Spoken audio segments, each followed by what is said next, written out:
Hey guys, if your 1987 to 1991 Ford F-150 is having starting troubles, whether that be no start, no accessory, clicking, slow cranking, intermittent starting, we're going to go over how to fix that and diagnose in today's video. So if you're having this issue, it's going to be due to the charging or starting system. More often than not, it's going to be related to the starter, the battery, the starter solenoid, or the ignition switch. And potentially wiring if you have anything loose or corroded or broken. So in today's video, we're going to be going over how to replace the starter solenoid. You're going to want to start by removing your negative battery terminal and looking at the left side of your engine bay here. That's your starter solenoid. As you can see, you've got two bolts holding everything on there as far as the wires go.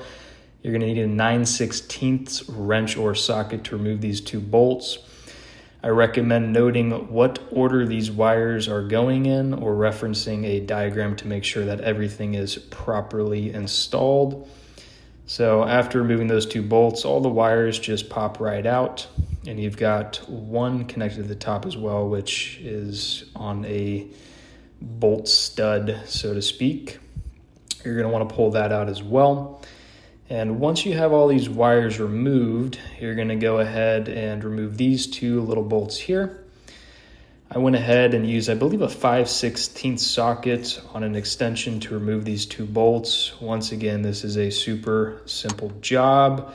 I recommend trying this before the other stuff, unless you've got a confirmed issue.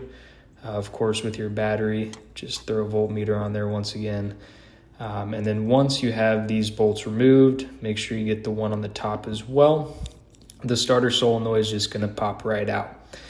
So once you've got that bolt removed, starter solenoid pops straight out, ready for the new one to go in.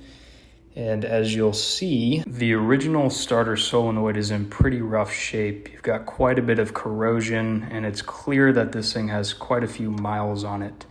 So we're going to replace it with this brand new one. That way all the connections in the solenoid itself is confirmed to be in good shape.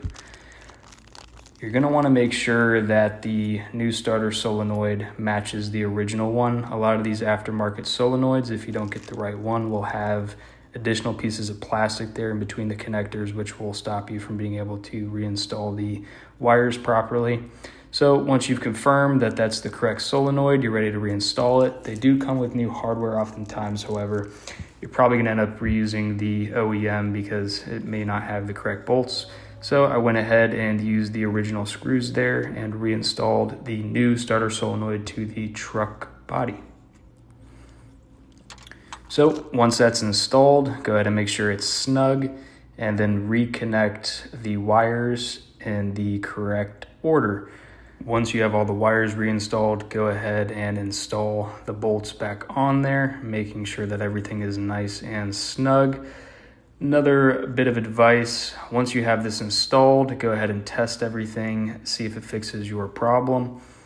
If it does not, look into the ignition switch. And if that does not take care of it, you're likely going to be looking at a starter or wiring issues. So kind of a callback, make sure that all the wires, relays, fuses are in good shape.